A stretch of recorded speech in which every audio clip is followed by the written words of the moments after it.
Hi, how are we doing today? It's a Thursday and it's also May 5th. So one is Happy Cinco de Mayo and the other one is, yesterday was May 4th, which is May the 4th be with you, Star Wars Day. Today's the 5th, so it's Revenge of the 5th.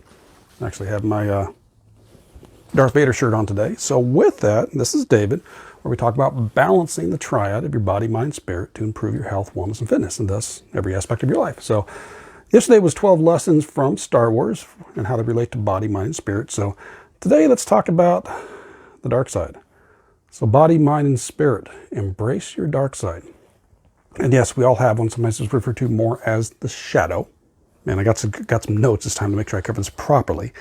And what the shadow is, they're definitely the parts of us that we have a tendency to hide or give up on. Now, what's interesting too is they're usually the qualities you most dislike or judge in others. If you see people they got certain aspects, certain quality about them that you don't like, you judge about them, most likely you have that as well.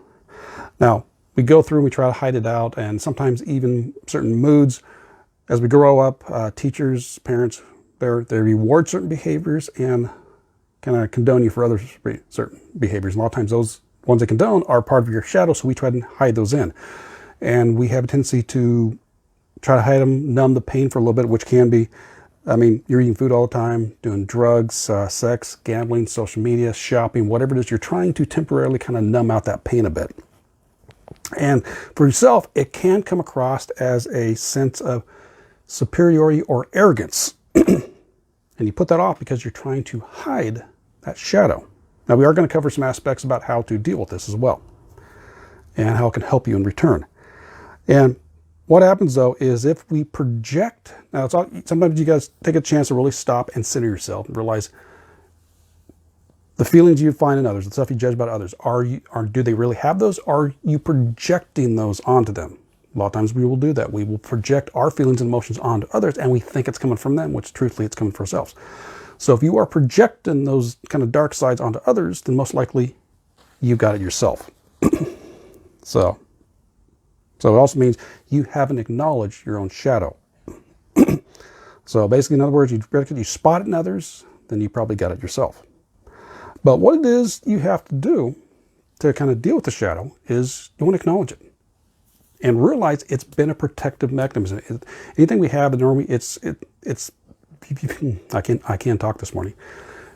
It's been there as a purpose. It's been there trying to help you, protect you in some way, shape, or form. So first thing you can do is acknowledge it. If you've had guilt, anger, shame, whatever it was, that fear, realize it's been there to protect you in some way, shape, or form. So at least acknowledge what's going on. Realize the shadow's there. And you can't run away from it because the more you try to push it down, get away from it, numb it with those other things, it's still there. It doesn't make it any better. A lot of times it can make it worse, but you can't run away from it because it's part of you. So one of the couple of questions you can ask yourself to figure out what your shadow is what area of your life are you struggling in? If you want to, you can get a notebook and kind of write this down. So where area of your life are you struggling in? And then what is it you dislike or judge in others? That's the second question. So first question is, what area of your life are you struggling in? Second one is, what do you dislike or kind of judge about others? Third question, what do you like or love about yourself? So what do you like or love about yourself? And then fourth question is, usually the opposite of what do you like and love of yourself is your shadow, plus it relates to the first two. What are you struggling with? What do you dislike in others? A lot of times all three of those relate to your shadow. So once you acknowledge it, realize, okay, the shadow is because it's all. You need the dark, you need the light. You need left, right, top, bottom, hot, cold. You need both of them. They are both parts there. And how many times have you seen either movies, cartoons, or whatever, where a person is split and they have the two different aspects of them, but yet when they come together, they become whole. So realize the shadow is part of you. Sometimes we don't necessarily like it, but it is part of who you are. So, but also there's a positive shadow. It's what you like or what you have a tendency to like or admire in others. So it comes to both things. So remember, so kind of going through to figure out what your shadow is. What are you struggling with the most? What do you dislike or judge in others? What do you love about yourself? And then the opposite of what you love about yourself is often your shadow and also relates to the first two questions. So once you figure out and acknowledge it, you're embracing it because that's part of you, who you are. You make it more whole. It gets a little pretty and freeing to realize you've let this go. You've embraced it. Now, how do you deal with it? It's an ongoing process. So there's a number of steps you can do. One is give yourself permission. Give yourself permission to say, this is part of my shadow. This is part of who I am. It's okay. I appreciate myself as I am. And you get yourself as a whole person. Dark and light. There are some daily practices you can do to make sure you go through and do it. So we're talking about making sure meditation, prayer, mindfulness.